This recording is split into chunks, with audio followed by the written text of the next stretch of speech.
Welcome everyone, we're excited to share some country wisdom with you. King Solomon had a thing or two to say about the path to wisdom. In Proverbs 4, he wrote, "Let your eyes look directly forward and your gaze be straight before you. Keep straight the path of your feet, and all your ways will be sure." Join us now for Country Wisdom.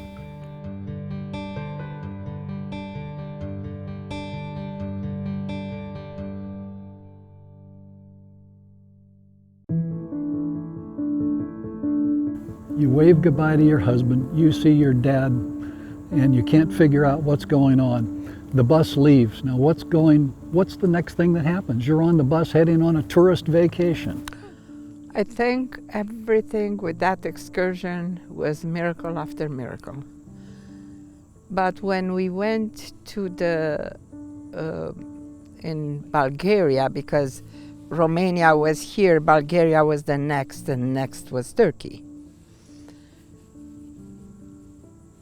The guide just realized that none of us had passports because they didn't want to give us passports. We just had a list with names. And, in Bulgaria I was working with the list because it was communist country. But when we went in Turkey, Turkey was a democratic country. And they expect us to have passports. And none of us had passports.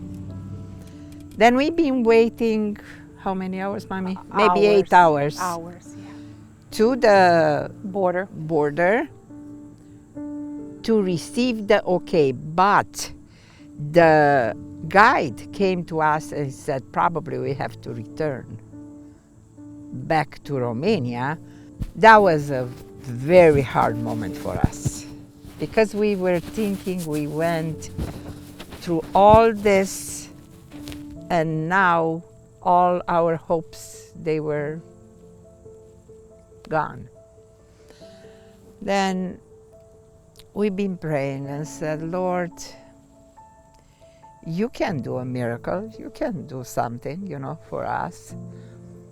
And after about 8 hours, long time, the guide came and he said, they let us go in the country. In Turkey. At the border, before we even went, through Turkey, which was a miracle after miracle. Another miracle that God did was when we were actually waiting at the border in Romania, and we saw the militiamen actually going through every single piece of luggage.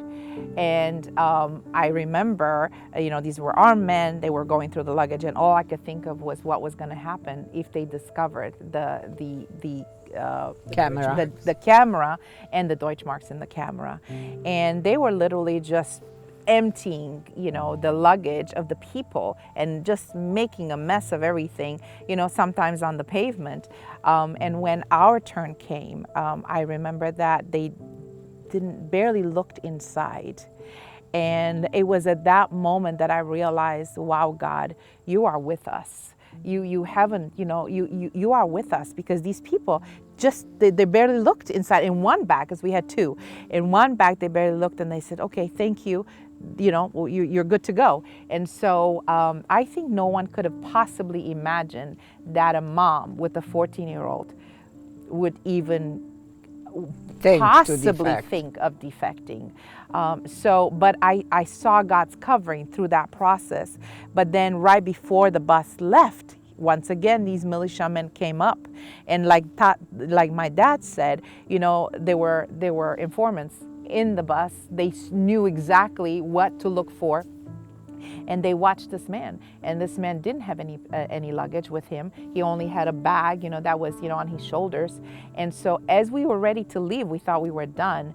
The men stormed the bus again, and they pulled that young man off the bus for us to never see him again. So your heart is just so going our like heart this. is pounding, and we're thinking, sure enough, what my dad said is true. They arrested him. They arrested him right away, yeah. And then arriving in Turkey, feeling like we're going to have to be doubling up with a stranger that we've never met before, where we can't discuss anything, seeing informants literally parked at, every other or maybe 2 or 3 doors down the, from us. And I'm thinking, how in the world are we going to make it?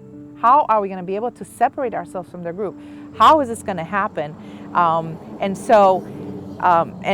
just the bathroom with the water running was our safe haven, literally. And that's where Mom and I would just talk very little, because we didn't know, is there a camera here too? Is there something? Is there somewhere that they are listening to us as well?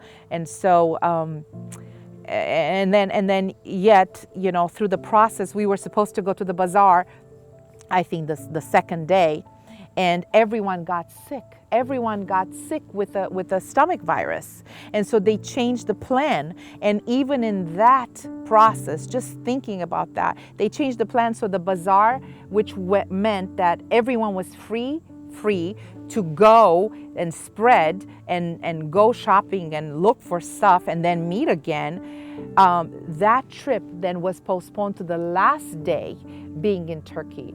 And little did we realize that if that would have been the second day, they would have had one more day to search for us, should we be able to actually separate ourselves from the group. And then God switched the whole process, their plan. It switched the plan. Everybody got sick, but funny thing, we didn't get sick.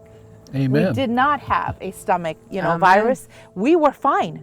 At the same time, though, that evening, I remember that the guide, right, the tour guide mom, she asked us, can we join you at your table?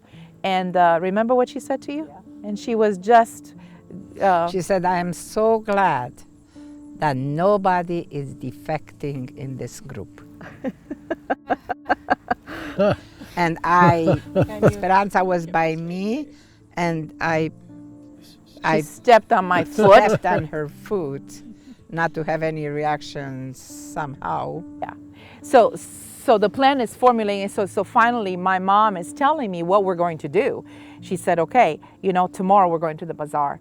And I thought, okay, well, let's just, because we had a big piece of luggage and then a smaller, little handbag, duffel bag. And I thought, okay, well, let's just put my clothes in that duffel bag. And I started to do that. And Mom said, what are you doing? And I said, well, we're going to put the clothes in the duffel bag. My clothes. She said, we can't put any of your clothes in the duffel bag. And I'm thinking, I'm 14. What do you mean we can't put my clothes in the bag? What does that mean? And so Mom said, you understand, we are going to separate ourselves from the group. If anybody finds this bag, she said, they will immediately, that will be a giveaway, a dead giveaway that we are trying to defect. She said, the only thing we can take is the camera and the Deutschmarks inside. That's all we can take. So I had one little summer dress on me and Mom, the clothes on her back. And so I realized at that point that that's all we could take, and the camera and the Deutschmarks. And the thought was that she said, okay, we're going to go to the bazaar. When we watch the entire group leave, we're going to try to separate ourselves from the group, and we're going to get back into a taxi, and we're going to take a taxi to the Austrian embassy, she said. And then we're going to tell them that we want that we want political asylum, and then that we want to be reunited with our family, my aunt and uncle in Austria. And I thought, okay, that's a good plan. And I remember Mom actually writing in Turkish, in Romanian, and translating in a little tiny dictionary in Turkish words: help, escape, political asylum. And so I thought, how in the world are we going to separate ourselves from the group at that point? We actually went into the bazaar. We were told in the bazaar that we could have a certain amount of time, and that at 1:30 the group would come together. And there was a tour guide that was a Turkish tour guide, and said, at 1:30 you need to be here. We will wait for you for 30 minutes extra. If you are not here within 30 minutes, we will realize that you wanted to stay here. And those were her words, which was really, really odd. That would come from a Turkish guide. It was not the Romanian guide, it was a Turkish guide. So basically what they were saying is, this is the time frame, you better be here. But if you're not here, we understand what happened. And so that was strange, I remember that. And then Dr. Dinescu, the same lady that we were supposed to actually be in the room with, she would want to be together with us, and she just said, well, we're going to stick together, and I thought, oh, God have mercy, how are we going to get away from this lady? And so I remember that we went into a store, right? We went to a store, but we told her we have to go to pharmacy to get some pills because everybody was sick. Then we didn't say we are sick, but we say we have to buy something. Then So somehow or other we were able to separate from her, and we actually entered into the bazaar. And the bazaar, if any one of you have been in Turkey, it's a metropolis, and so the bazaar is literally a city under the city. It's incredible. And so they told us that we needed to remember what gate we were entering so that we can actually go back through the same gate, because if not, you can end up in a different side of the city. And so it was huge, and the noises and the music and the, it was just such an incredible, stimulation of the eyes. I mean, I had never seen such an incredible place like the bazaar. All kinds of things for sale, people trying to get you into their stores to buy all kinds of things. And I thought, oh my goodness, how are we going to make it back? And my mom said, we have to watch for every person on this trip to pass us through, and we have to remember where we're at so that we can exit back. And then and as we were entering into the gate, I remember seeing a sea of taxis, and you said to me, this, you just kind of nodded like this is what we need to come back to. This is where we're going to grab a taxi from. And so, remember? And then you insisted that I would get a pair of sandals. And I thought, I don't need a pair of sandals. I'm okay. And you said, but we need to get you a pair of sandals. And I'm thinking, when my mom says we need to get you a pair of sandals at 14 in Romania, you do what mom says. So we went and we got a pair of sandals. And right? And we met with some people and from the group. As we tried to make our way back, thinking that we had passed everyone into the group, the tour guide was right in front of us and said, "Where are you going, Mrs. Totpal?" I hold in my hands a dramatic and engaging book. Allow me to read you something. He made it, he's alive. With those words, my father dropped the phone, collapsed to the ground, and began crying uncontrollably. Shocked, I stood there, my heart pounding faster and faster. My mind began jumping to frightening conclusions. After what seemed like an eternity, my parents motioned for me to sit down. Scared, I lowered myself to the ground and squeezed in between them. And for the very first time in my life, I heard them whisper to me the incredible plan my family had orchestrated to escape communist Romania to freedom. When Adriana Passos was just 14, her family became targets of the Romanian secret police, and this book, Hope in Present Danger, tells her incredible story. You can get your copy for a donation of just $14.95 or more at TalkingDonkeyInternational.org. That's TalkingDonkeyInternational.org.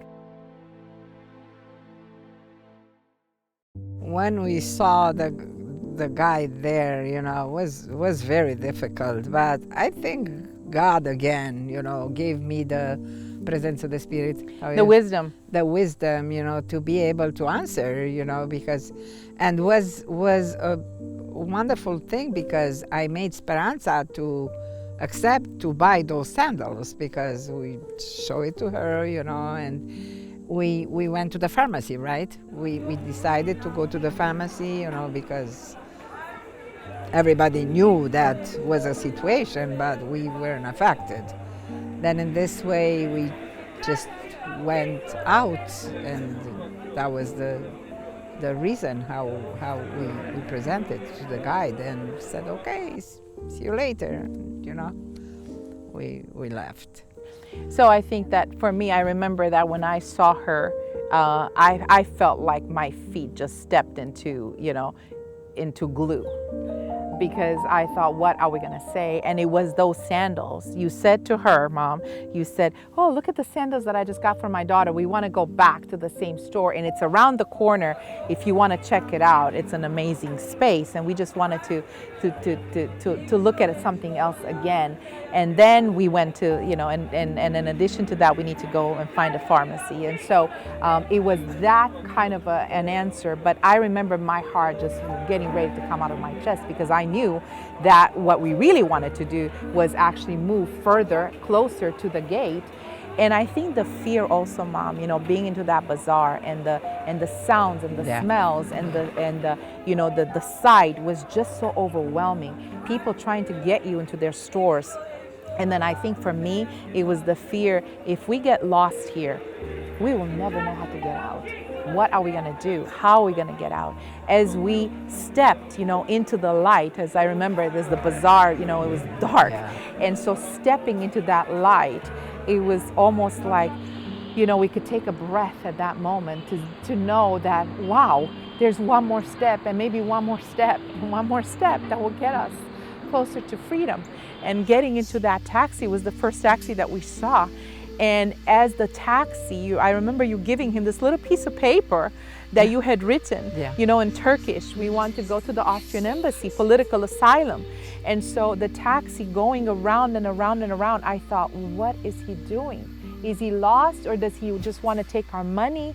Is he going to turn us in? Because Turkey was also renowned in actually turning back refugees or people who were asking for political asylum. That was at least the fear and the word that we had heard in Romania, that we had to be careful with that as well. And so we finally, the taxi finally stopped. And he pointed to us, the Austrian embassy. He was lost. He didn't know exactly what that was. And so he finally stopped. We paid him, Mom paid him. And then we got to the Austrian embassy. And when I saw the plaque of the Austrian embassy, I thought, here we are. We made it. We made it. So the anticipation of, wow, we're free. We made it. So we made our way up, to the second floor of the Austrian embassy, and with my little German, tried to explain and asked for us to speak to the consul. And so they said, do you have an appointment? I'm like, no, we don't have an appointment. We don't have an appointment. We just dropped in, literally. Just dropped in. And We want political asylum. the woman said to us, she looked at us, she said, I'm so sorry. The consul cannot see you. And we said to her, we said, well, we're from Romania and on excursion, we're seeking political asylum due to the religious persecution. So here we were thinking we had just made it to freedom, just to be told there is nothing we can do. We cannot help you. And I remember looking at Mom and Mom looking at me, and I'm thinking, what now? Here we were in a metropolis, not knowing a soul, not speaking the language, two women in a Muslim country. Mom 34, I'm 14. Where do we go? What do we do? Where are we? What is happening now? And I remember sitting down right on a ledge of a fence, right in front of the Austrian embassy, and just for I don't even know how long, just sitting quietly. We didn't know what to say. We didn't know what to say. We were so confused. We were so scared. And I remember finally, Mom, you said, maybe the bus will pass by here. And I thought, what? Maybe the bus will pass by here and we can go back home. And I'm like, there's no home. We can't go back. We have to go forward. There is no way back. And as Mom said that, I saw what it looked like, a man in uniform. We didn't know what he was, but it was somebody in uniform. It was in a blue uniform with a cap and a gold tassel, I remember. And I just thought, well, maybe he can help us. I don't speak the language. I don't know. We had to cross the street. He was across the street. And I remember I said, Mom, let's go. Let's just go. Let's talk to this man. Maybe he can help us. And so I remember You spoke in French. Crossing the street and approaching this man and trying to speak to him in French. He doesn't understand me because he doesn't speak French.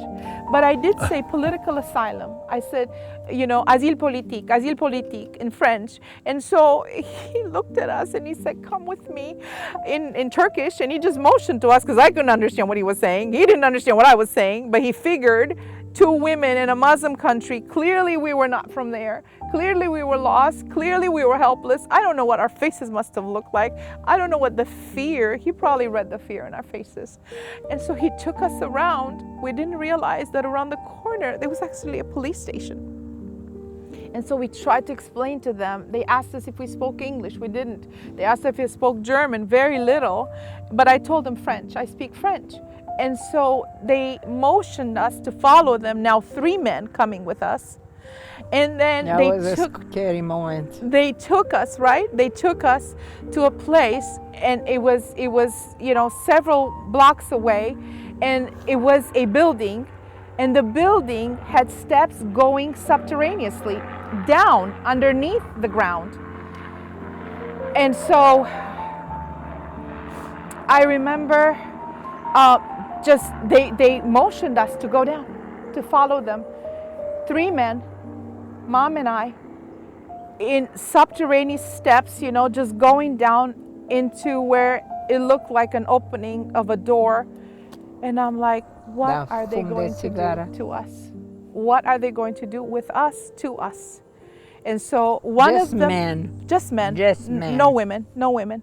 And so all of a sudden, I remember one of them entered and brought back a woman from that place. I don't know if it was a restaurant, if it was a hotel, I do not know what that place was to this day.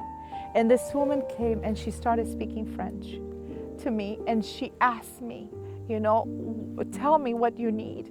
And so we told them we were in a trip, in an excursion from Romania. We had suffered we wanted political asylum. We were requesting political asylum. We had separated from the group. We were by ourselves, and that, you know, we had suffered religious persecution and we needed help. And so she translated to the police. And the police said, okay, we will help them. Tell them we will help them. And so I remember they said, she translated to us, she said, they'll put you in a police car. They cannot process you here. This is a small police station. They have to take you to the big police station. But I just looked at Mom, and Mom looked so terrified. And finally, I remember there was a phone, they made several phone calls trying to ask for our identity, couldn't figure it out, couldn't figure out how they can literally help us. Finally, they got someone on the phone that spoke Romanian, and Mom spoke, and they clarified certain things. And at that point, they said, okay, Mom, what did you think when you had that man on the phone? What did you think? Who did you think you were talking to? I really believed was Romanian ambassador. And what was your biggest fear at that point? That we have to go back. So after that conversation, they finally were able to just then take us from there. And they basically said, they motioned to us to follow them. And so we followed them, and they opened a big van. And the van opened. And I remember that there was white sheets on the seats of the van, and there was a little light just dangling. It looked, you know, like an Alfred Hitchcock movie. We got in, we had our little duffel bag, the orange duffel bag, and the door slammed shut behind us. We didn't know where they were going to take us. They didn't tell us. We had no idea what the next step was. And when that door slammed shut, it felt so dark. And then we just heard footsteps around the van, men talking again, and we didn't know where we were going to be taken.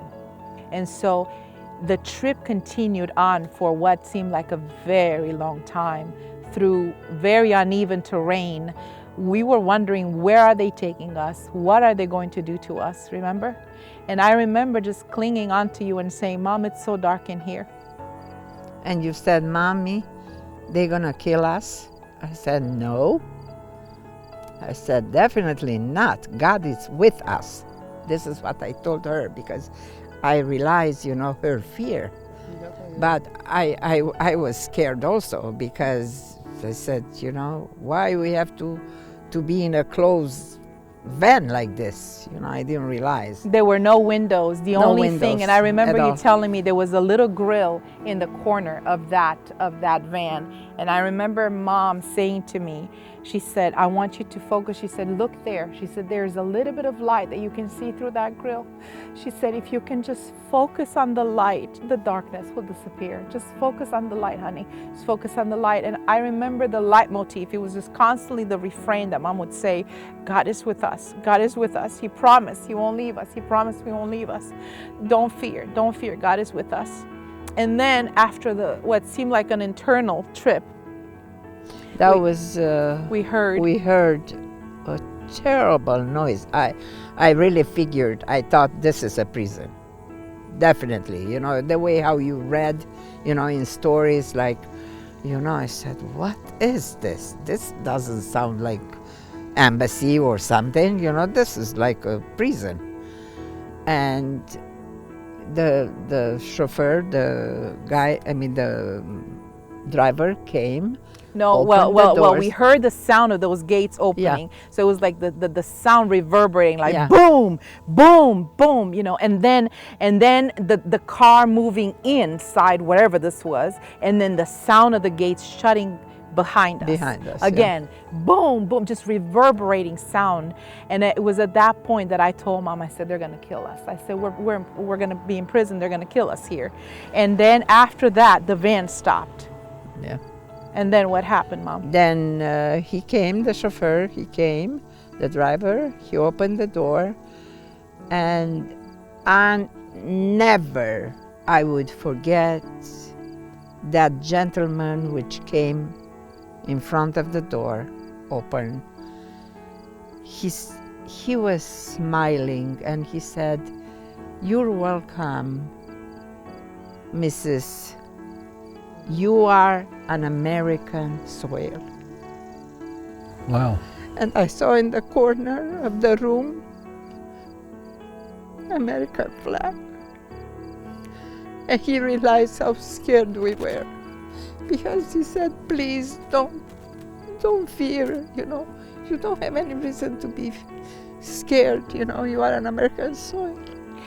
Eram cu altă lume, nu știam. Am sosit seara în Los Angeles And we arrived in LAX cu in the avionul. evening. Și când am văzut luminile When alea I și saw orașul ăla all mare, the lights and all the beauty of that am huge zis, place, aici e America. I thought, this is America. This is America. Dar când am ajuns acasă, a fost masă pus. Când am ieșit din avion și le-am văzut pe amândouă și eu cu fetița. Și o bucurie neexpusă, ceva, nu mă interesa nimic. A fost o bucurie care nu pot să o uit niciodată. Amen. Amen. More than that. Folks, this is an incredible book, Hope in Present Danger. You've only heard a little bit of the story today. Believe me, just a little bit of it. You need to get this book. You can go to talkingdonkeyinternational.org and get your own copy. Adriana is a great writer. It's an incredible story. Get it today. Folks, I just can't tell you how happy we are that you came here today to meet with us. Really, they had a barn, but it's, you know, everything's going on, the lawnmowers, everything's happening, you know. But God got us through this. He got you through it. And that's what we want our viewers to understand, is how incredible our God really is. Your story in person, I love the book, but hearing it from you in person has just been incredible. I'm so Amen. glad you Amen. shared. Thank you all. You're great Americans. That's what's so great. much. Sorry we were God late. bless you guys. Thank you May very the much. Lord God bless you. Thank you for watching. Join us again for another exciting Country Wisdom. See you next time.